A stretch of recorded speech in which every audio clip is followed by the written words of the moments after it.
오늘 하나님께서 우리에게 주신 말씀은 요한복음 14장 1절에서부터 14절 말씀입니다.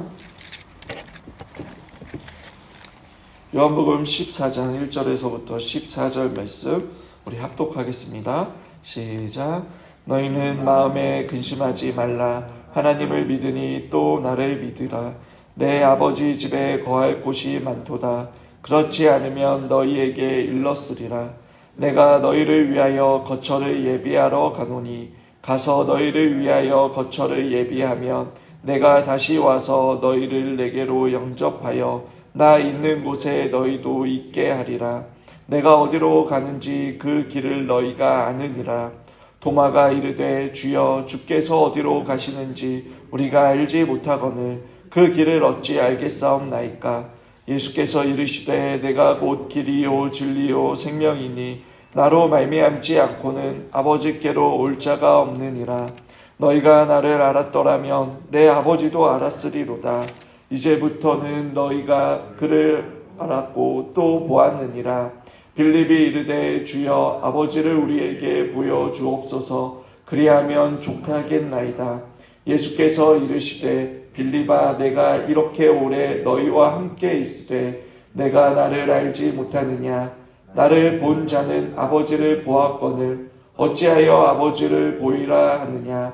내가 아버지 안에 거하고 아버지는 내 안에 계시는 것을 내가 믿지 아니하느냐. 내가 너희에게 이르는 말은 스스로 하는 것이 아니라 아버지께서 내 안에 계셔서 그의 일을 하시는 것이라. 내가 아버지 안에 거하고 아버지께서 내 안에 계심을 믿으라. 그렇지 못하겠거든 행하는 그 일로 말미암아 나를 믿으라.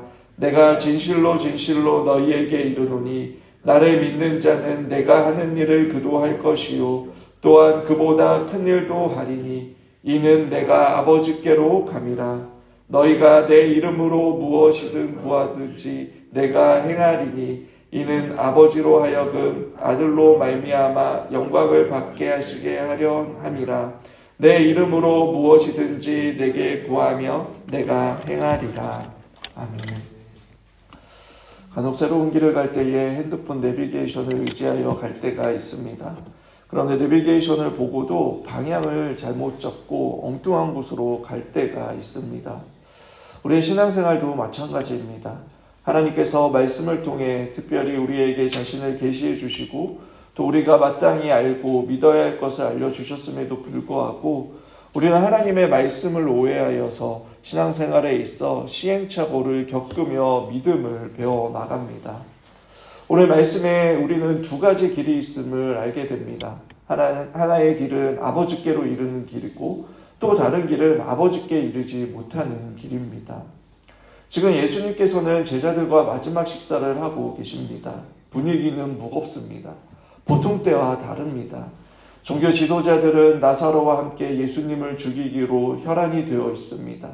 또 예수님께서는 자신의 팔자를 지목하셨고 자신의 고난과 죽음을 말씀하셨습니다. 요한복음에서는 예수님의 순환과 죽음에 대해 제자들을 떠나가신다라고 표현을 하고 있습니다. 이러한 상황 속에서 1절에 이렇게 말씀합니다. 너희는 마음에 근심하지 말라라고 제자들을 안심시키고 위로하고 계십니다. 예수님께서 제자들을 떠나가시는 이유가 무엇입니까? 2절에 너희를 위하여 거처를 예비하러 가노니 라고 말씀합니다. 그리고 3절에 너희를 위하여 거처를 예비하며 내가 다시 와서 너희를 내게로 영접하여 나 있는 곳에 너희도 있게 하리라 라고 예수님께서 말씀하십니다. 이 예수님의 말씀을 들은 제자들은 문자 그대로 받아들이고 잠시 동안 안심했을 것입니다. 그럼 그렇지. 예수님이 아주 떠나가시는 것이 아니지. 나를 위해 거처를 준비해 주러 가신다고? 도대체 얼마나 큰 집일까? 얼마나 좋은 집일까라고 그렇게 생각을 했을 것입니다. 예수님께서는 4절에 내가 어디로 가든지 그 길을 너희가 아느니라 라고 말씀하셨을 때에 여러분 5절의 도마는 주여 주께서 어디로 가시는지 우리가 알지 못하거늘 그 길을 어찌 알겠사옵나이까 라고 그렇게 질문한 것을 통해 여러분 제자들이 아직 예수님의 가르침과 그분이 이 땅에 오신 이유에 대해 정확히 이해가 없었던 것을 알 수 있습니다. 6절에 예수님께서 이렇게 말씀하십니다. 내가 곧 길이요 진리요 생명이니 나로 말미암지 않고는 아버지께로 올 자가 없다라고 말씀하셨습니다. 여기에서 예수님께서 선택하신 길을 살펴볼 필요가 있습니다. 여러분, 아버지께로 인도하시는 길이 되어주신 예수님께서 여러분 선택하신 길은 어떠한 길입니까? 하늘 보좌를 버리시고 육신의 몸을 입고 우리의 시간과 공간에 찾아오셨습니다. 가장 낮은 곳에 가장 낮은 신분으로 이 땅에 오셨고 가장 낮은 자들의 친구가 되어 주셨습니다. 그리고 가장 낮은 종의 모습으로 제자들의 발을 씻겨 주시는 그 모습으로 예수님께서 이 땅에 오신 이유를 가르쳐 주셨을 뿐만 아니라 몸소 보여주셨습니다. 그리고 십자가에서 가장 불의하고 비참한 죽음을 당하심으로 여러분 인류를 구원할 유일한 길이 되어 주셨습니다.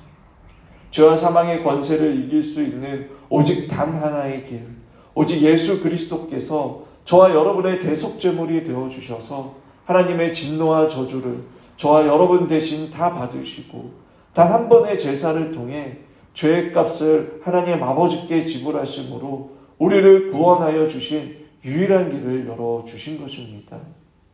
우리에게 어떠한 조건도 대가도 요구하지 않으시고 하나님 아버지께서 사랑하시는 그 아들 예수 그리스도를 십자가에 죽이시고 성자 하나님께서는 성부 하나님의 그 아버지의 뜻에 따라 죽기까지 사랑하시는 그 순종을 통해 강권적인 은혜로 우리를 구원하여 주셨습니다. 그렇게 내가 곧 길이요 진리요 생명이니라고 그렇게 선포하실 수 있는 것입니다. 만약 구원에서 우리의 의지와 우리의 노력과 우리의 대가가 작용한 것이라면 여러분 예수님의 십자가의 사건은 우리가 구원받기에 부족한 것이 됩니다. 7절에 너희가 나를 알았더라면 내 아버지도 알았으리로다. 이제부터는 너희가 그를 알았고 또 보았느니라. 사도 요한이 요한복음에서 시종일관 강조하는 자신이 하나님의 아들이며 메시아이심을 말씀하고 있습니다. 예수님을 단지 유명 인사로 아는 정도가 아니라 예수님과 동거동락하며 인격적으로 교제하고 예수님의 말씀과 그가 행하신 모든 기적을 통해 예수님이 하나님의 아들 메시아로 제자들이 알게 될 것이다 라고 말씀하고 있는 것입니다. 8절에 다른 예수님의 제자들이 아직도 예수님에 대해 온전한 지식과 또 믿음이 없다라는 것을 보여줍니다.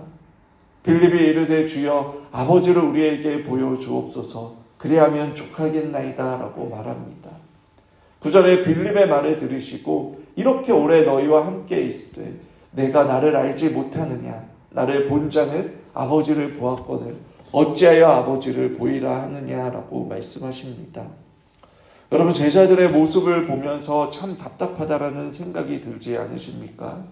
나라면 3년 동안 예수님과 동고동락했으며 그 수많은 기적을 보았으며 하나님께서 기뻐하시는 모습으로 변화되었을 텐데 깊은 믿음과 충성으로 살아갔을 텐데 어떻게 살아계신 그 예수님을 보고도 저렇게 믿음이 없지라는 생각을 하며 답답해 했습니다.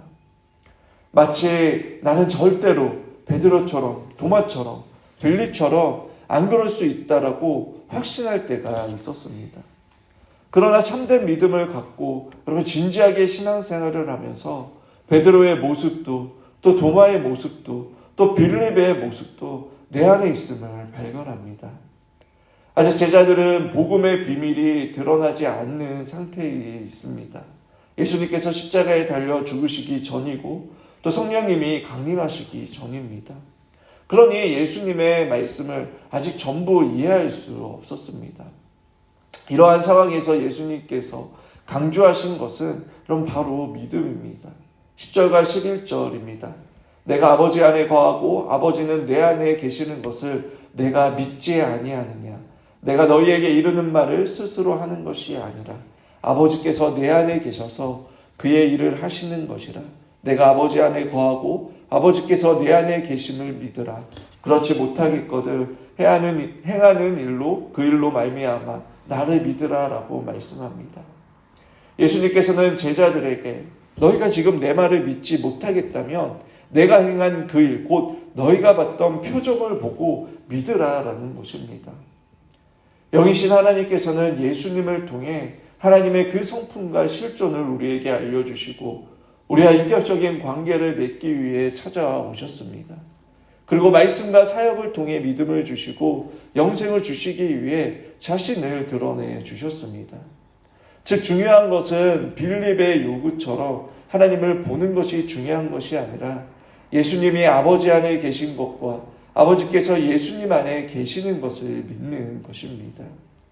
예수님이 하나님의 아들이심을 믿는 것과 예수님의 메시아이심을 믿고 영접하는 것이 중요한 것입니다. 우리는 예수님을 믿는다고 하면서 그 믿음의 내용이 무엇인지, 무엇을 믿고 있는지 말해보라고 하면 막막할 때가 있습니다. 믿는다고 하면서 뭘 믿고 있는지, 복음의 내용이 모른다면 여러분 우리는 잘못된 길을 선택하고 갈 수밖에 없습니다. 우리의 신앙의 선배들은 참된 믿음은 삼위 하나님에 대한 올바른 지식과 굳건한 신뢰라고 고백을 했습니다.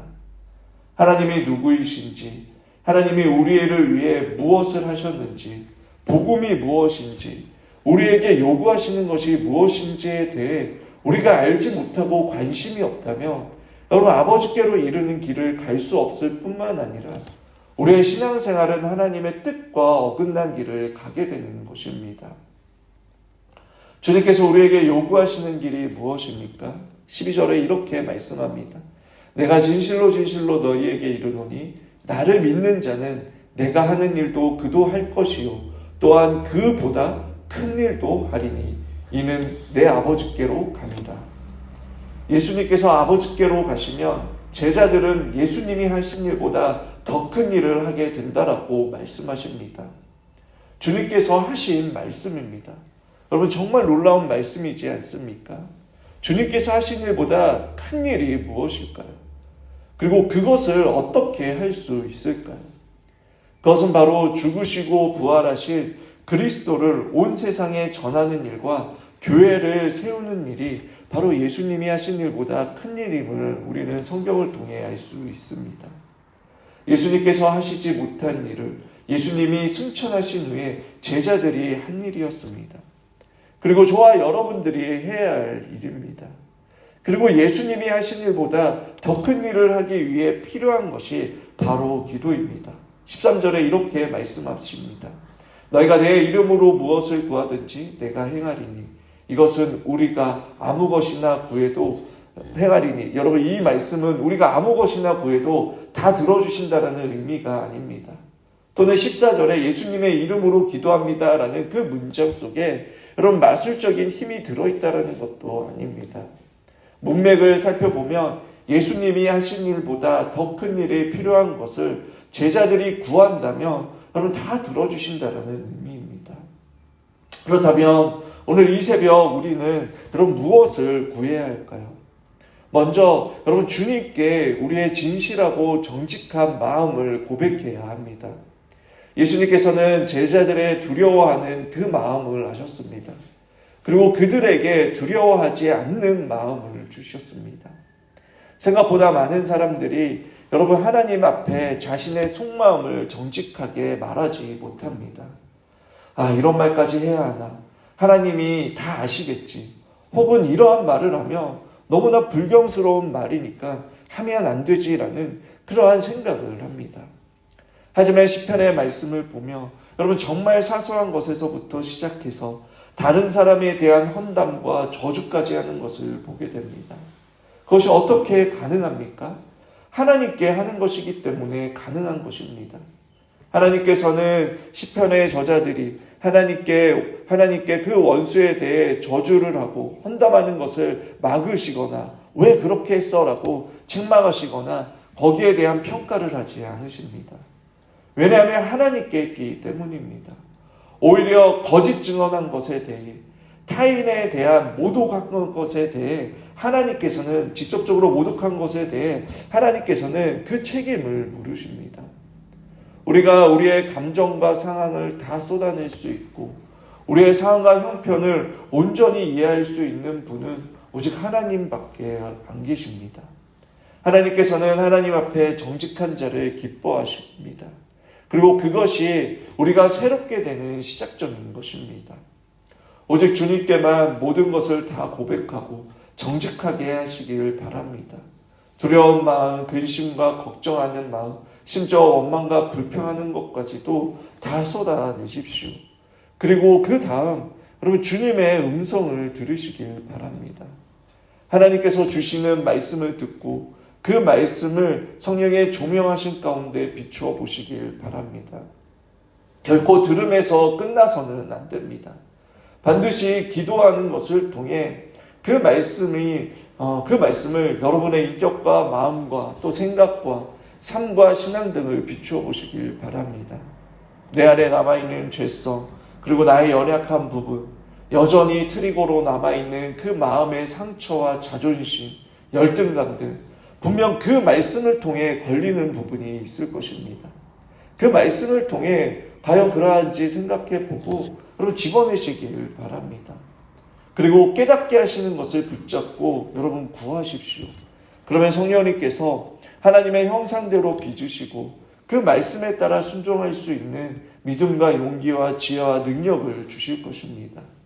그 말씀에 따라 순종할 때에 주님께서 우리에게 맡겨주신 큰 일, 그 사명들을 감당하며 하나님을 영화롭게 할 수 있는 것입니다. 주님의 일에 동력자가 되는 것입니다.